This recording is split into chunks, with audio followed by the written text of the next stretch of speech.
এক বৃদ্ধ মুসাফির করিম তার গ্রামের সীমা পেরিয়ে একটি ভক্তিময় যাত্রা শুরু করল। তার সঙ্গে আছে একটি ছোট্ট ব্যাগ আর আল্লাহর প্রতি গভীর বিশ্বাস। তিনি উদ্দেশ্য নিয়ে বের হলেন আল্লাহর রহমত খোঁজা এবং নিজের আত্মার সঙ্গে শান্তি ও গভীরতা অর্জন করা।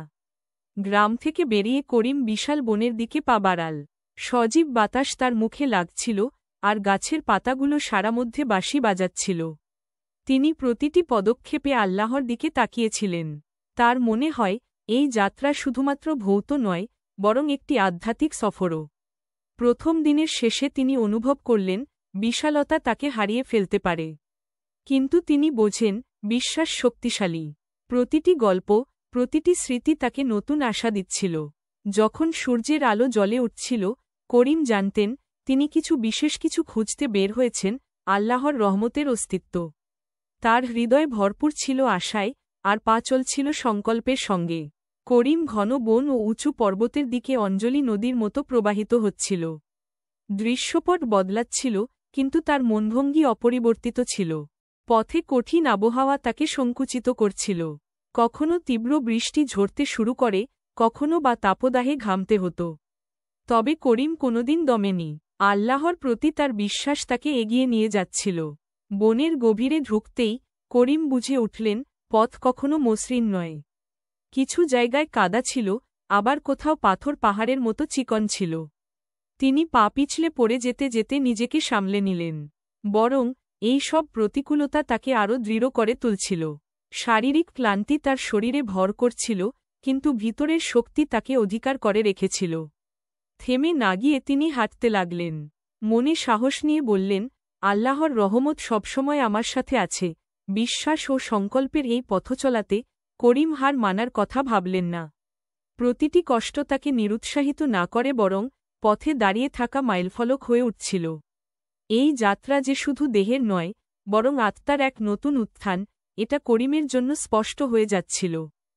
এক রাতে, যখন করিম তার হাঁটার ক্লান্তি দূর করতে আকাশের নিচে বিশ্রাম নিচ্ছিল, তার চোখের সামনে অসংখ্য তারা ঝকমক করতে লাগল। রাতের শান্তি এবং তার চারপাশে থাকা প্রকৃতির সৌন্দর্য তাকে ভাবায়। হঠাৎ একটি রহস্যময় বিদেশি ব্যক্তি তার সামনে উপস্থিত হল। সে একদম চুপচাপ বসে পড়ল এবং করিমের দিকে উষ্ণতার হাসি নিয়ে তাকাল। আমার নাম হাশেম, সে বলল। আমি অনেক পথচলা করেছি। আল্লাহর রহমত নিয়ে তোমার সঙ্গে কিছু কথা বলতে এসেছি। হাশেম করিমকে আল্লাহর অসীম দয়া ও গাইডেন্সের গল্প শোনাতে থাকল। তিনি বললেন, আল্লাহ তাদের সাহায্য করেন যারা বিশ্বাস রেখেছে। যখন তুমি স্তব্ধ বোধ করবে, তখন তুমি তার সান্নিধ্য পাবে। করিম সমস্ত মনোযোগ দিয়ে শুনতে লাগলেন। হাশেমের কথায় তার মনে নতুন উদ্দীপনা আছড়ে পড়ল। তিনি উপলব্ধি করলেন, যখন আসমান ও জমিন একত্রে সাক্ষী হয়, তখন আল্লাহর রহমত সর্বত্র। এই ভাবনা তার হৃদয়কে ভরিয়ে দিল। করিম এখন জানতেন, আল্লাহ প্রতিটি পদক্ষেপে তার সঙ্গে আছেন, এবং আগামীর পথচলা আরও উন্মুক্ত এবং সাফল্যমণ্ডিত হবে। একদিন করিম যখন গভীর বনে হাঁটছিল, একটি তীব্র ঝড় আচমকা শুরু হল। গর্জন করতে করতে বজ্রপাতের শব্দে চারপাশ কেঁপে উঠল। অন্ধকারে চারপাশ হারিয়ে ফেললেন তিনি। তার মনে আতঙ্ক ভর করলে করিম বুঝতে পারলেন এটি একটি বিপজ্জনক পরিস্থিতি। তার মধ্যে হতাশা ঢুকে পড়ল, কিন্তু তিনি জানতেন এই মুহূর্তে তার একমাত্র আশ্রয় হল আল্লাহ। দ্রুত তিনি হাত তুলে প্রার্থনা শুরু করলেন, হে আল্লাহ, আমাকে সাহায্য করুন। আপনার হেদায়েত ছাড়া আমি একা। এখন যখন তিনি প্রার্থনা করছিলেন, হঠাৎ আবহাওয়া কিছুটা সোজা হতে লাগল। ঝড়ের মাঝে করিম একটি টুকরো আলো দেখলেন। সেই আলো একটি সরু পথের দিকে ইঙ্গিত করছিল। সে পথের দিকেই লক্ষ্য করে করিম এগিয়ে গেলেন। আসলে সেই সরু পথটি তাকে শান্তির দিকে নিয়ে যাচ্ছিল। তিনি দ্রুত সেই পথে হাঁটতে লাগলেন। ঝড়ের আওয়াজ কমে আসতে লাগল, আর সেই ক্ষীণ আলো তাকে একটি ছোট আশ্রয়ে নিয়ে গেল। সেখানে ঢুকে তিনি নিরাপদ বোধ করলেন। করিম আবারও আল্লাহর প্রতি কৃতজ্ঞতা প্রকাশ করলেন, কারণ তার প্রার্থনায় আশীর্বাদ এসে পৌঁছেছিল। দীর্ঘদিনের পরিশ্রম ও সংগ্রামের পর করিম অবশেষে একটি ছোট গ্রামে এসে পৌঁছাল। গ্রামের লোকজন তাকে অতিথির মতো স্বাগত জানালেন। তারা হাসি মুখে উষ্ণতা নিয়ে তার পাশে এসে দাঁড়ালেন। করিমের চোখে আতঙ্ক ছিল, কিন্তু তাদের আন্তরিকতার কারণে দ্রুত তার মনে শান্তি ফিরে এল। গ্রামের এক বৃদ্ধা বললেন, তুমি কত কষ্টের মাঝ দিয়ে এসেছ, তবে এখানে আসা মানে আল্লাহর রহমত পেয়ে যাওয়া। অন্যরা তাকে তাদের সংগ্রাম আর আশ্চর্যের গল্প শোনাতে লাগল। একজন বয়স্ক ব্যক্তি বললেন, আমি যখন বসে পড়েছিলাম তখন আল্লাহ আমার জন্য রাস্তা খুলে দিয়েছিলেন। করিম এসব গল্প শুনে বিমুগ্ধ হলেন। প্রতিটি মানুষ তার জীবনযাত্রার সংগ্রামে আল্লাহর সাহায্যের গুণগান গাইছিল।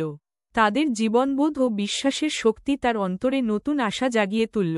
তিনি উপলব্ধি করলেন, আল্লাহর রহমত যেন প্রতিটি জীবনের সাথেই জড়িয়ে আছে। গ্রামের সবার সঙ্গে বসে খাবার খাওয়ার সময় করিম হেসে বললেন, আমরা একত্রে আল্লাহর সৌন্দর্য আর রহমত উপলব্ধি করলাম। আমরা সবাই একসাথে আছি, তাই আমরা শক্তিশালী। এই কয়টি লাইন তার মুখ থেকে বের হতেই গ্রামবাসীরা সবাই একসাথে হেসে উঠল। করিমের হৃদয় আবার জাগ্রত হল বিশ্বাসের আলোকিত দীপ্তি। গ্রামে থাকাকালীন করিম দেখলেন লোকজনের জীবনযাত্রায় অনেক চ্যালেঞ্জ রয়েছে। তিনি তাদের সাহায্য করতে এগিয়ে এলেন। প্রতিদিন সকালে তিনি শিশুদের পড়াতে শুরু করলেন। শিখিয়েছিলেন কিভাবে আল্লাহর রহমত তাদের জীবনকে পরিবর্তন করতে পারে। তার অভিজ্ঞতার মাধ্যমে তারা অনেক কিছু শিখতে পারল। একদিন গ্রামে একটি পুরনো পুকুর ছিল, যার পানি শুকিয়ে যাচ্ছিল।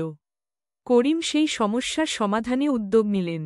গ্রামের মানুষদের একত্রিত করে বললেন, আমরা যদি একসাথে কাজ করি তাহলে সমস্যা সমাধান হবে। তাদের সহযোগিতায় পুকুরের পাড় মজবুত করলেন এবং পানি আবার পূর্ণ হল। গ্রামের লোকজন তাকে ধন্যবাদ জানাতে লাগলেন। এভাবে করিমের সাহায্যে গ্রামের মানুষদের মধ্যে এক অটুট বন্ধন গড়ে উঠল।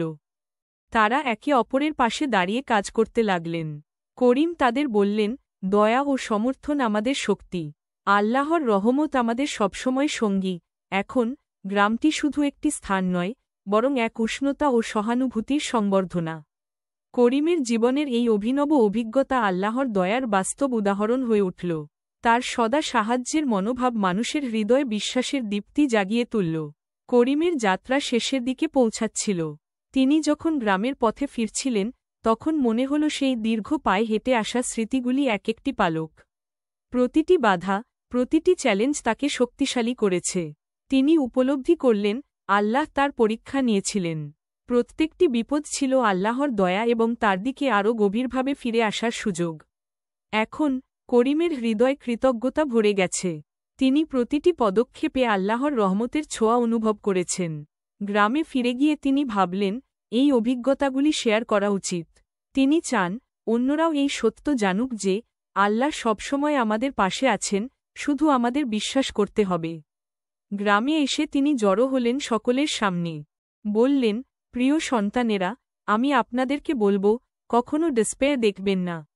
থেমে গেলে চলবে না। আল্লাহর উপর বিশ্বাস রাখুন, কারণ তিনি সবসময় আমাদের পথপ্রদর্শক। আমার জীবনের এই পরীক্ষাগুলি ছিল শুধু তার রাস্তায় আমাদেরকে শক্তিশালী করার জন্য, সবার চোখে আলো এবং মুখে হাসি। করিমের এই অভিজ্ঞতা যেন গ্রামের প্রতিটি মানুষকে নতুন করে আলোর দিকে আগানোর জন্য উদ্বুদ্ধ করল। আল্লাহর পরিকল্পনায় তার বিশ্বাস ছিল আরও গভীর। করিম গ্রামে ফিরে এসে একটি নতুন অধ্যায়ের সূচনা করলেন। তিনি শুধু একজন বৃদ্ধ মুসাফির ছিলেন না, বরং গ্রামের জন্য এক অনুপ্রেরণার উৎস হয়ে উঠলেন। তার অভিজ্ঞতাগুলি গ্রামের প্রতিটি মানুষের জীবনে আলো নিয়ে এল।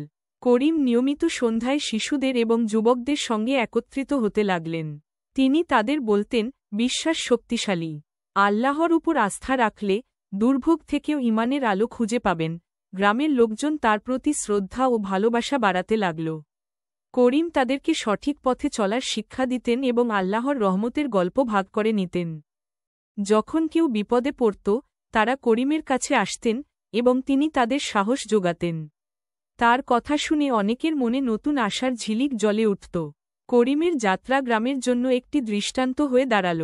তিনি প্রমাণ করলেন, বিশ্বাস কঠিন সময়ে মানুষকে কিভাবে শক্তিশালী করতে পারে। তার জীবন হয়ে উঠল একটি আশা ও প্রেরণার বাতিঘর। গ্রামের মানুষ এখন জানে, আল্লাহর রহমত সর্বদা তাদের সাথে আছে। এই বিশ্বাস তাদের মধ্যে এক গভীর বন্ধন সৃষ্টি করেছে এবং আল্লাহর কৃপায় তারা একসাথে আগাতে থাকবেন।